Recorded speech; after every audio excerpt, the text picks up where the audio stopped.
Welcome back to the channel, guys. Where do I start? First off, I would like to say a massive thank you to all of you guys that have commented, that have liked my last videos. It really means a lot. You guys are pushing me to want to buy more cars and do more of this. But where I'm at with this Audi, I have managed to crank the engine over manually by hand. I didn't get it on film because I had no one to help me film and I was rushed for time. Like I say, thank you for all the ideas, all the help that I've been getting off you guys. It really means a lot. It's really keeping my hopes up for this car to actually work. There's just one issue, one major issue. Around 85% of my viewers are not even subscribed. Tell them, Bob. Yeah, so make sure you like and subscribe, my man here at Serious Salvage. You heard Bob from the machine shop. You know what to do. Stop the video right now, like and subscribe. And if there's a car that you want to see on this channel, drop a comment below as to what car you want to see me build next. Right, so what do we know? We know that the car had an accident on the motorway, all the airbags deployed, and from that point onwards, the car hasn't been started. Has the engine got damaged in the collision? That's an option. The car has lost all its coolant. It does have engine oil. The car's got low mileage, 26,000 miles. That's one of the major reasons why I bought this car. Like I've mentioned in my previous videos, I've spoken to the airbag team and they've suggested I change all the airbags inside, the dashboard, the seat belts, and then I can reset the crash data. Once that's done, I should be able to start the vehicle. So that's where I think I'm going to go for. I'm going to go down that route. I'm also going to check all the fuses, make sure no fuses are blown. Right, so I'm going to get these airbags changed and try and reset this crash data and go from there. Let's go. Right, so look at the state of the inside of this car. The dashboard airbag is gone. The steering wheel airbag is blown. The curtain airbags are blown. Look at this headlining. The headlining is torn. So we're going to replace the headlining. We're going to replace these curtain airbags. We're going to replace the dashboard with the airbag because it's ruined the dashboard. We're going to replace this steering wheel airbag. We'll get the seats out first. That will give us access to the center console. The center console needs to be removed, and then we can access the fixings for the dashboard. Get this dashboard pulled out, take the steering wheel off, put the new dashboard back in, the steering wheel back on, center console, seats back in. We need to get these trims off, these B-post trims.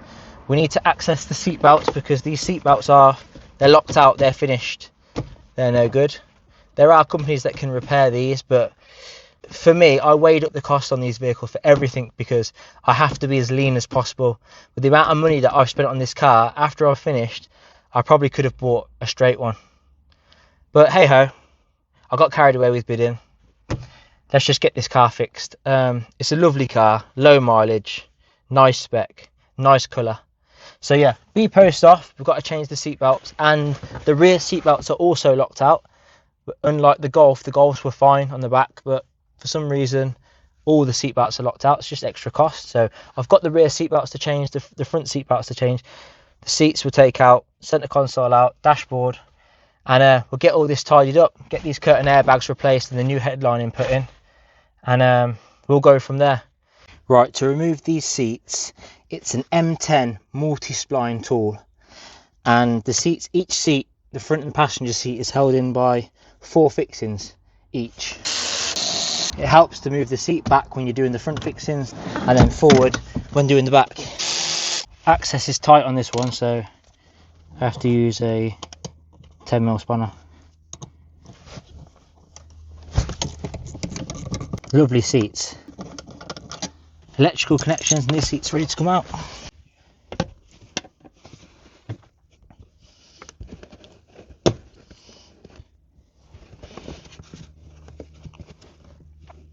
Yellow connector, airbag switch, very similar to the Volkswagen Golf that I recently just done.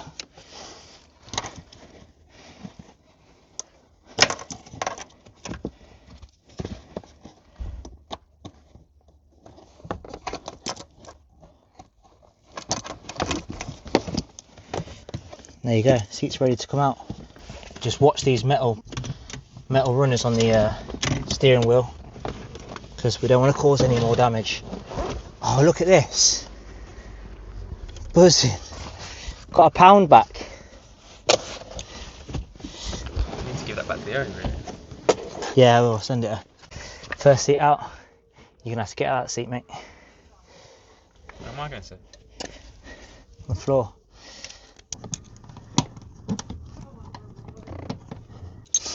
When you're changing the seat belts as well, if you do change them, always cross-reference the part number. You wouldn't want to build the whole car up and then realise that the seat belt that you fitted, it might be off the same model car, but it might not be compatible. Some of them have like pre-tensioners, some of them don't.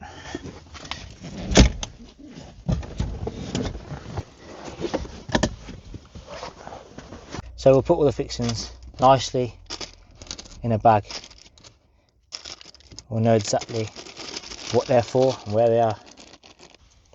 Just taking out all these in the lining mats because it's going to be fixings. What's that in there? It looks like this looks like actually looks factory. Looks like a bit of, oh no, it's just plastic. I thought it was a bit of silicone or something. It's just how the plastic's been moulded. I'm pretty sure that this separates here at the back.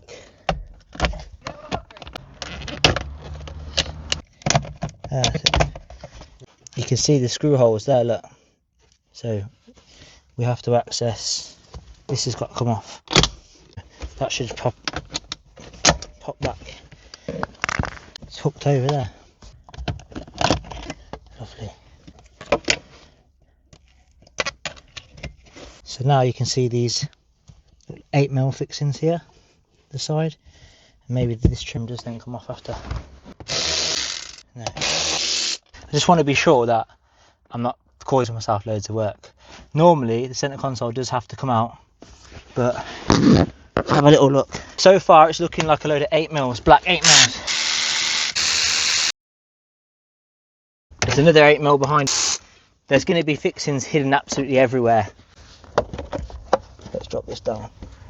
So I'm going to try and remove as many fixings as I can on the dashboard, and then if I get stuck and I can't get it out because the centre console is in the way, I'll then jump back onto the centre console.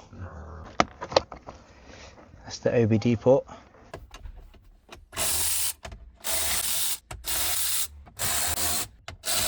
Right, now all this is almost off anyway. Little connector there. Be for like the ambient lighting. Oh, there's two. So, have a look. Black one goes through that hole nearest to the screen, and the brown one through there, because we'll have to feed these back through. At 8mm here, we've got a different fixing here. I don't know. That looks like it will need to come out as well. Another little cap this side. Look. Take that out. Why you'd put a 20 in there, I don't know. You just commonise all the fixings. So longer 20 goes in there, the smaller torch goes in there.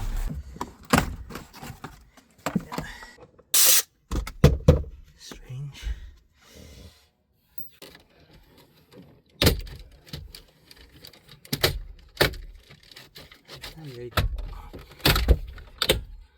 Just clips out.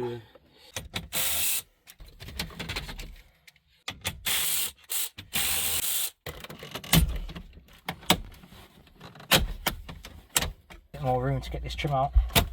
That comes out lovely. So this should come out now. Oh, look.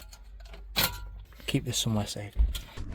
And now I've got to remove the glove box to try and find more screws that are tucked in away, hiding behind it, which is held in with a load of black 8mm fixings and these 3 electrical connections, and the glove box is out. And as I originally thought, the dashboard does tuck behind the centre console, so I'm going to have to remove this centre piece. I'm going to remove this trim around the gear stick, gear selector, and remove these 5 fixings.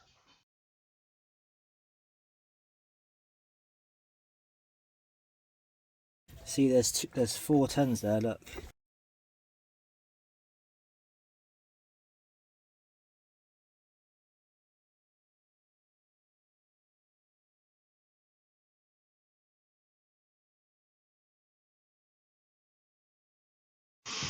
And after removing this climate control panel, yeah, here's another one hiding behind it.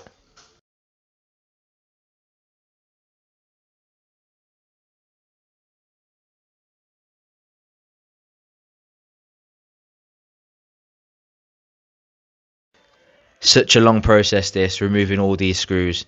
It's a good job I'm taking a video of actually where they all go. The good thing is they're all the same fixings. They're all black 8mm bolts.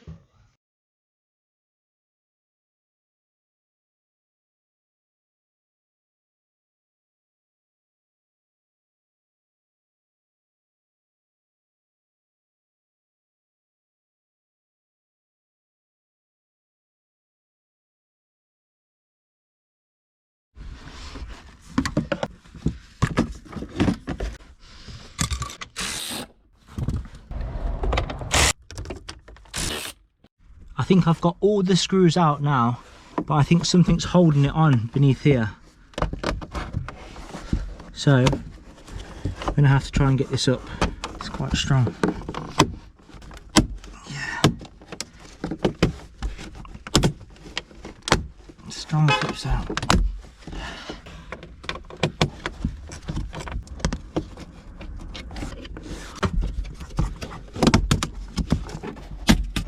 And after removing the two speakers at the top in the centre of the dashboard, yeah, there's one black 8mm fixing behind one of the speakers. So from here you can see the metal prong in which you need to move. So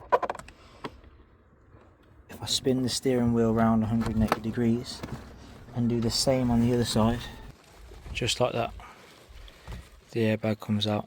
Disconnect it, good to go.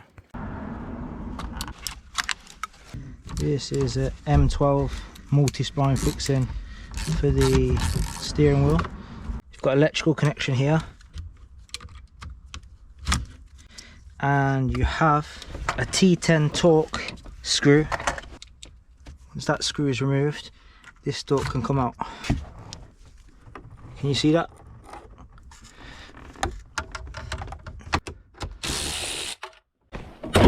That's it. We're getting there, I think, on this one.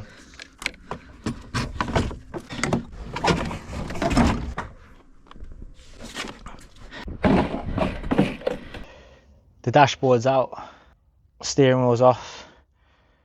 I actually managed just to drop the center console just back slightly. I mean, it is basically out anyway. It just means I haven't got to reroute all these harnesses. Nothing's going to get trapped. I've just moved it back slightly, as the dashboard only went behind it very slightly, so it didn't get in the way. But yeah, I think I'm going to take the roof lining down, get the roof airbags in, and change the seat belts quickly. Well, I say quickly, but there's parts absolutely everywhere. Just got to remember where they go back. It's pretty easy. A lot of them are just black 8mm screws. And out comes the centre light panel on the headlining. This will give me access to all the electrical connections up there. And then I've got to remove the sun visors and these grab handles, and the headlining should come down.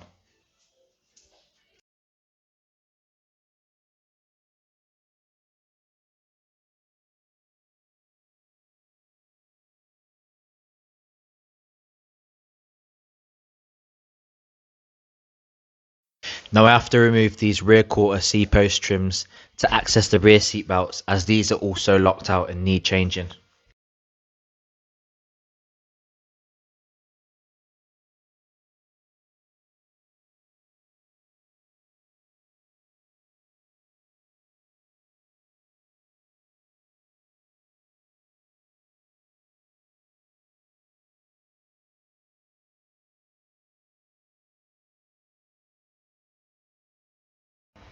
So the headlining is all stripped down now, ready for the new headlining to put back in, because that headlining, the airbags damaged it when they deployed. But now I've stripped the headlining, I've got lovely access to the curtain airbags, because them clips, I don't know if anyone knows, them clips are an absolute nightmare. I can do the rear seat belts, and I've only got to strip the B-post trims and get the front seat belts done. What do you think? You think we're doing a good job? He's not very impressed, look. So we've got an airbag switch here. You just do that, and then that should pull out. And then we have a Torx fixing here. And then this should slide into the body of the car, go forwards and come out. Yeah, that there is just a fixed nut. it just slides in there. Now I've got to go through the painful task of releasing all these clips. The good news is the clips on the second-hand brand new ones that I've bought are perfect, so it doesn't matter if these get damaged in the process.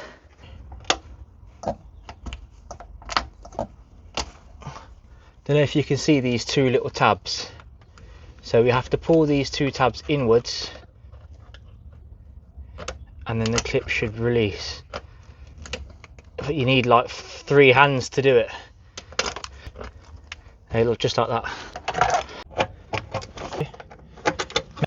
It's one airbag out. Now, just to make sure, I don't think you can get them in the wrong way, wrong side. But whilst we're here, we'll put the 4.2 in. We'll put 8Y4 808 742 in first. So it goes in exactly the same. This strap here, it's been ripped off, you see. So we'll put that strap back in. And these just push in.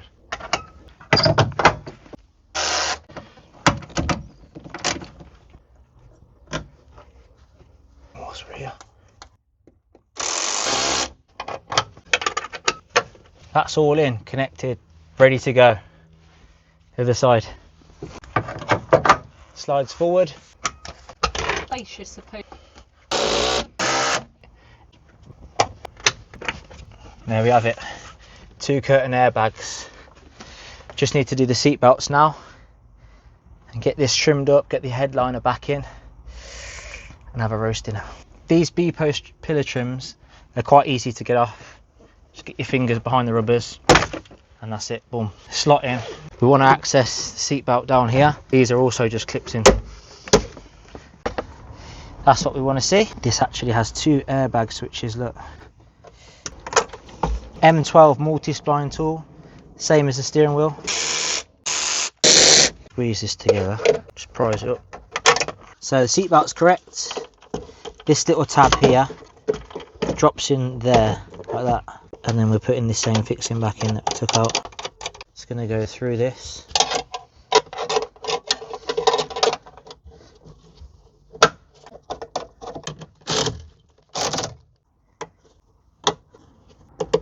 Anti-rotation stud there.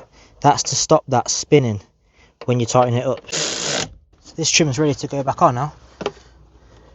We have to feed this side, and this goes back up there like that.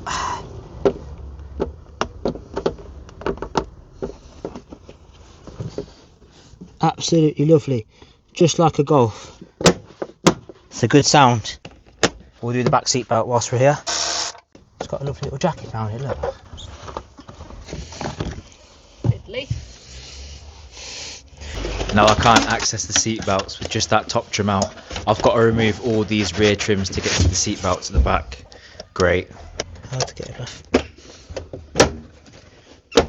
This pulls up. Box thing that you got last time. Right. Timed you. How long? Yeah, we should have time, yeah. To,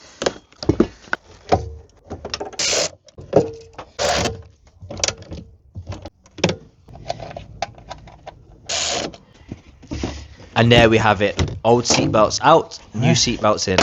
Just like that. Like a Golf. We didn't route the seatbelt through there on the last one we did.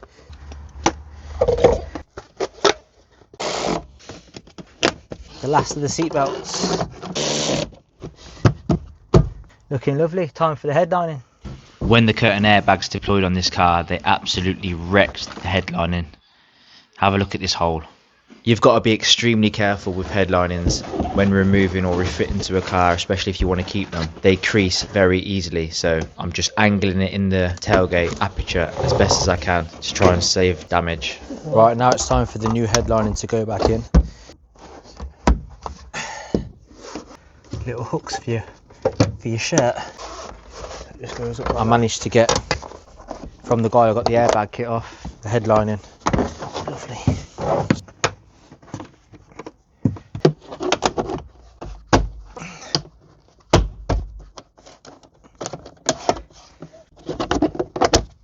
And now to install the overhead centre lighting panel.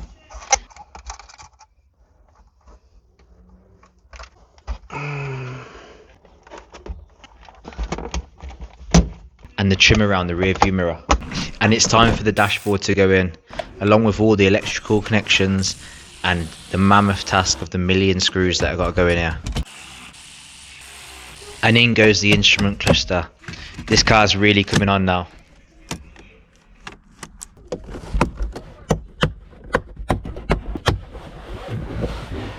And back on goes the steering wheel stalk assembly and the steering wheel. There we are. At least the horn works. And now it's time for the seats to go in, ensuring that all the electrical connections are made.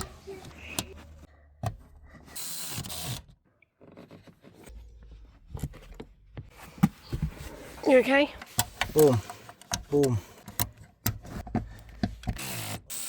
Look at that lovely seat. Don't worry, babes. This time tomorrow you have a cocktail in your hand and the sun on your skin. Let's hope it starts.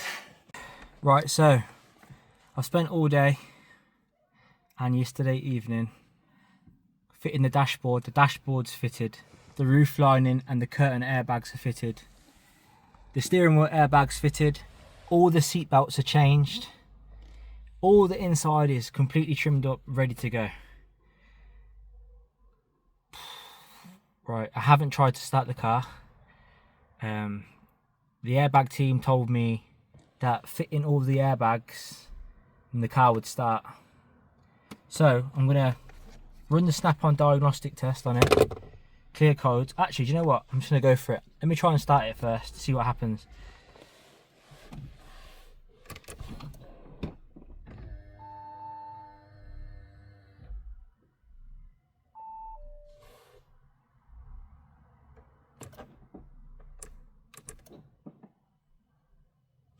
Right, nothing. It's coming up with all kind of errors obviously on the dashboard because the front end is still stripped down. There's no headlights, there's no front bumper, so all them sensors, the radar.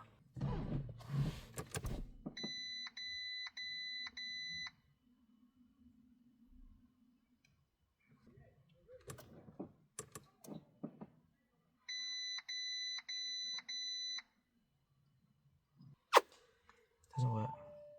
Time for a cuppa?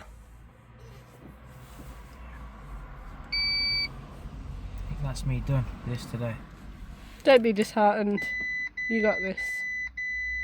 I've changed all the airbags. That's clearly not the issue. I didn't think it was. I've had a car before, and after bypassing the PYRO, regardless if the airbags are deployed or not.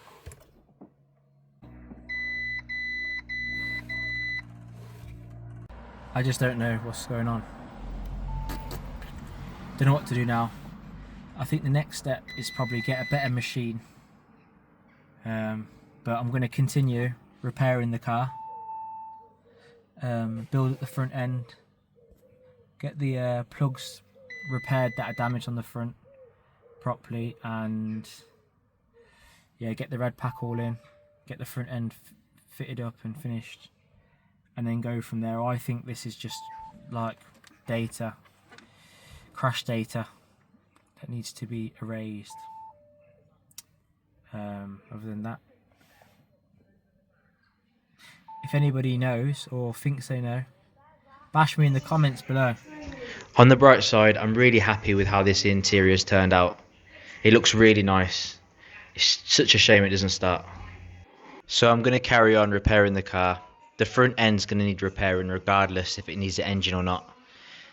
If you've enjoyed the video, make sure you hit the thumbs up button and make sure you bash that subscribe button, and I'll catch you again on the next episode. Thank you, peeps.